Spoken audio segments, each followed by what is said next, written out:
94% Hrvata su bili na referendumu za neovisnost. Ako su to sve desničari, onda je tu problem riješen. Naravno, problem je i rascjepkanosti te desne opcije. Zato je vrlo bitno da se Hrvatska demokratska zajednica konsolidira, da postane stožerna stranka za okupljanje svega onog što je centar i svega onog što je desno od tog centra. I ja mislim da je ako to uspijemo, da je pobjeda na sljedećim izborima neupitna, jer simpatije naših građana su ipak na toj strani.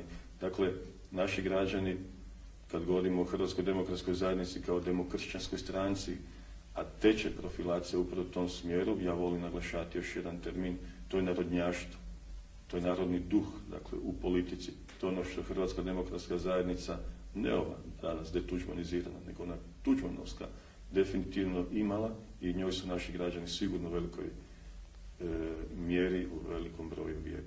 Kad govorimo o domoljublju, kad govorimo o toj desničarenju ili desnici, dakle u tome smjeru, onda oni najžešći kritičari će obično reći da, ali pojedinci su doista pod zastavom domoljublja, ne znam, dok se svira himna, jednu ruku držali na srcu, a drugu u tuđem džepu. Dakle, to je ono, i sami ste spominjali i privatizaciju i sve. Slažem se. To je, gledajte... I zato je postalo nekako nepopularno, jer su prvi plan isplivali oni koji su... Upravo tako. Vratiti taj dignitet i to poštovanje. Upravo tako, upravo dakle ovim reformama koje ćemo nametnuti, ako pobjedim, ja vjerujem da ću pobijediti na ovim stranačkim izborima, reformama gdje ćemo vratiti Hrvatskoj demokratskoj zajednici na neki način dušu, gdje ćemo vratiti ime i prezime toj zajednici. S druge strane, gledajte, mi smo sa kriminalom počeli obračunavati i to ćemo nastaviti. Kad govorimo o Hrvatskoj demokratskoj zajednici generalno, ona je doista bila na visini svih povijesnih zadaća koje ima. Dakle, osnutak države, organiziranje obrane države, Domovinski rat, ulazak u NATO pakt, završetak pregovora sa Europskom unijom i sljedeće godine ulazak u Europsku uniju. To je projekt Hrvatske demokratske zajednice, to je projekt pokojnog predsjednika doktora Tuđmana. I mi možemo reći da smo zatvorili taj ciklus i da smo realizirali taj projekt. Međutim, to su velike stvari. To je ono što će ostati u povijesti zabilježeno i to je ono što će naša djeca i za 20, 30, 50 godina, nadam se, učiti iz naših povijesnih udžbenika, s kojim, apropos, i nisam zadovoljan danas. Međutim, bile su devijacije. Događalo se, u tom okviru događa se kriminal. Spomenuli smo privatizaciju. Spomenuli smo crne fondove, ili sad ih spominjemo, dakle, u ovoj drugoj fazi. Crne fondove, pa rekao bih pljačku državnog proračuna, pitanje javne nabave itd. To su sve radili ljudi koji su imali moć, koji su vladali. I to je ono što naravno nije dobro i to je ono što smo mi kaznili. Prema tome postoji tu jedna logika. Pogledajte, HDZ je izgubio izbore 2000. I imate jednu interesantnu sliku koju ja uvijek volim komparirati. Predsjednik Tuđman je umrao 1999. godine. Sjećate se oko njegovog odra koliko je prošlo ljudi. Da je bio red od Britanskog trga, od Ilice do Pantovčaka, ljudi koji su ga poštivali, koji su htjeli proći kraj njegovog odra. Mjesec dana nakon toga njegova stranka biva poražena na izborima. Šta to znači? Dakle, tu sad dijelimo takozvani tuđmanizam kao političko učenje i Tuđmana kao oca suvremene Hrvatske države i to je ono što naši ljudi cijene, prepoznaju, cijene, poštuju i zato su bili oko njegovog odra u tolikom broju. Šta znači kažnjavanje stranke koju je on osnovao na mjesec dana poslije toga? Pa kažnjavaju se sve ove devijacije, kažnjavaju se peti otaci, kažnjava se pretvorba, kažnjava se čitav niz zlouporaba. I sad to sve skupa preslikajmo i na ove izbore, da je na jednoj razini odrađen odličan posao, završetak pregovora, dakle čitav niz reformi koje smo imali da bismo uopće došli u situaciju da završimo pregovore sa Europskom unijom. I to se obavlja, međutim, opet gube se izbori. Zašto? Šta se kažnjava? Dakle, opet ove devijacije, razni fimi medije, crni fondovi itd. Dakle, narod ne možete prevariti. Narod jako dobro razlikuje dobro od lošeg. Ili to ili nagrađuje, dobro nagrađuje, loše kažnjava. Zato kažem, jedna Hrvatska demokratska zajednica koja je definitivno stožerna hrvatska stranka, koja je definitivno ukorijenjena, dakle, u hrvatskom narodu, nakon reforme, nakon spoznaje ovog što sad ja vama govorim, mi moramo krenuti od svojih grešaka, mi moramo krenuti od svojih grijeha, velikih grijeha koji su počinjeni. Ali isto tako nećemo dati da nas kriminaliziraju, jer Hrvatska demokratska zajednica je obavila veliki povijesni posao za ovu zemlju. Da.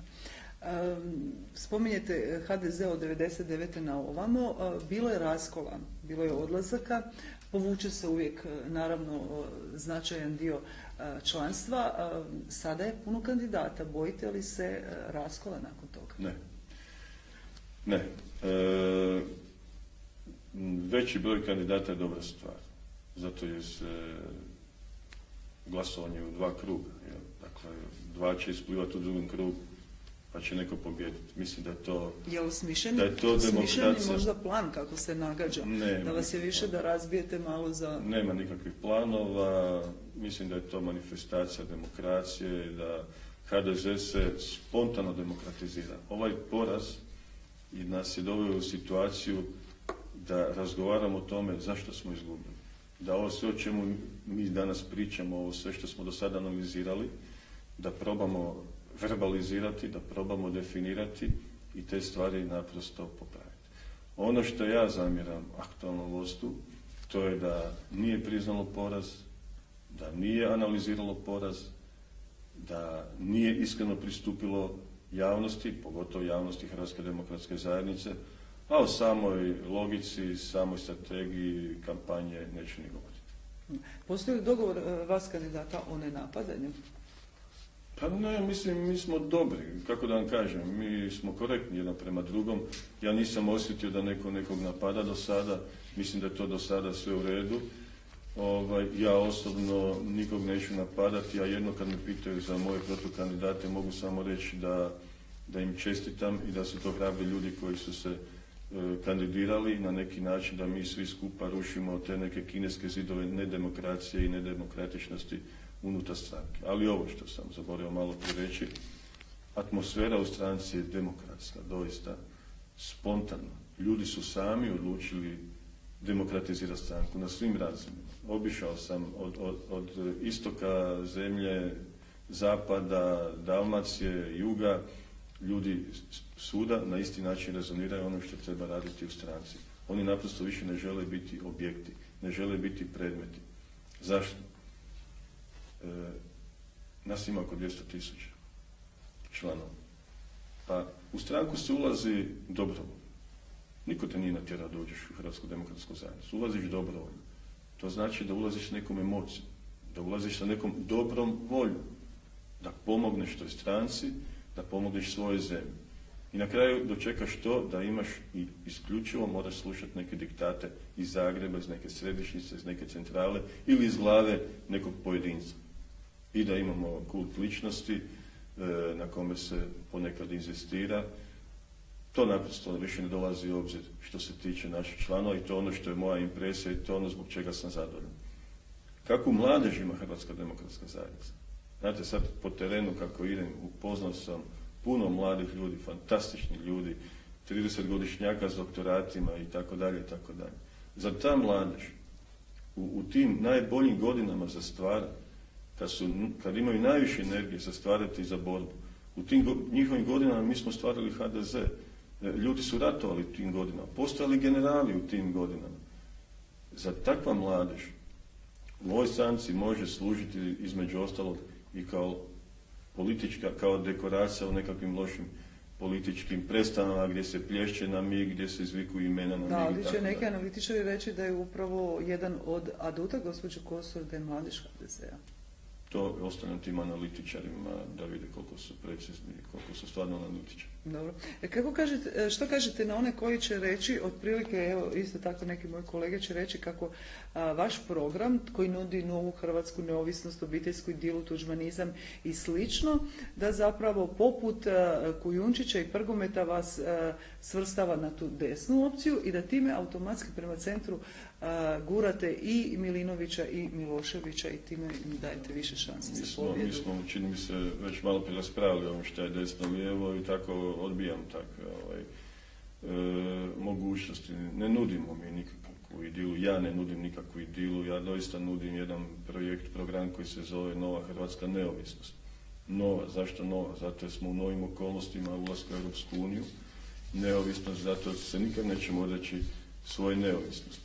Prije svega moramo ju sada afirmirati na gospodarskom planu, jer ako na gospodarskom planu ne budemo prepoznatljivi u Europi, u onoj mjeri koliko mi to možemo, onda ćemo doista biti neovisni samo na papir.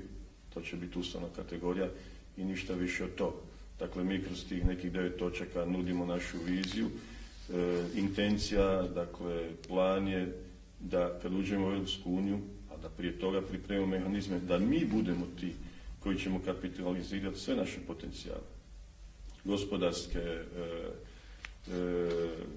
prirodne, ljudske i tako dalje, da mi dakle kapitaliziramo, a ne neko drugi sa strane izvana da nam dođe i iskoristi naše potencijale. To naprosto nećemo dopustiti. I to je ta neovisnost. I to je neovisnost koja se logično veže na ovu našu neovisnost koju osjećamo kao slobodu, neovisnost uživanja u vlastitoj državi i u slobodnom izražavanju mišljenja.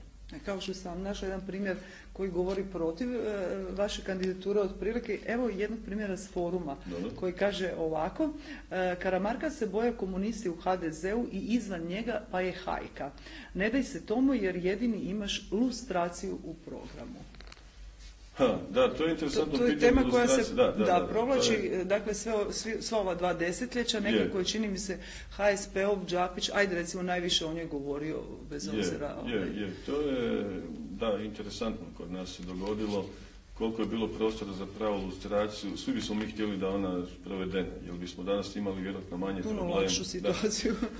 Međutim, gledajte, meni je teško staviti se u poziciju doktora Tuđmana u to vrijeme, koji je vjerojatno znao zašto to ne ulazi. Bilo je pitanje rata, bilo je pitanje, rekao bih, održavanja mira u kući da bismo se oduprili četničkom agresoru, jer je bio plan, dakle, stvaranje velike Srbije i na našem teritoriju, što je naravno bilo nemoguće s obzirom na našu snagu koju smo tada imali i emociju i ljubav prema domovini.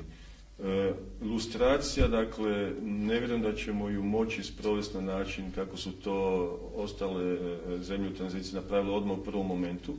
Međutim, ja mislim pravilnim odabirom kadrova, dakle, mi moramo imati i konsenzus oko nečega. Kadrovi koji su za hrvatsku neovisnost, koji ne relativiziraju Domovinski rat, koji ne relativiziraju, ne vrijeđaju i ne podcjenjuju ulogu predsjednika Tuđmana u suvremenoj hrvatskoj povijesti. Mislim da to mora biti konsenzus za sve stranke i sve pojedince, onda lustracija nije potrebna jer dolaze i nove generacije. I osim toga, ovo tuđmanizam, znate, to mi malo zapelo za uho kad ste spomenuli. Šta je tuđmanizam? Ja govorim o, rekao bih čak sad već političkom učenju doktora Tuđmana, kad govorimo o obnovi Hrvatske države. Gledajte jednu stvar, sve suvremene europske države u 20. stoljeću u nekom momentu koji je bio značajan za tu državu imala je osobu koja je znala povijest i znala odgovoriti na pitanja i izazove koji se postavljaju pred tu državu u tom momentu i pred narod. Imali ste Churchilla u Engleskoj koji je obranio Englesku i pola Europe praktički. Imali ste De Gaulle'a u Francuskoj koji je komplementaran bio. Imali ste poslije rata jednog Adenauera, velikog njemačkog obnovitelja. Pa onda kad dolazimo u ova novija vremena koja i mi pamtimo, pitanje recimo jednog Lecha Valense u Poljskoj, značajna povijesna osoba, dakle za Poljsku.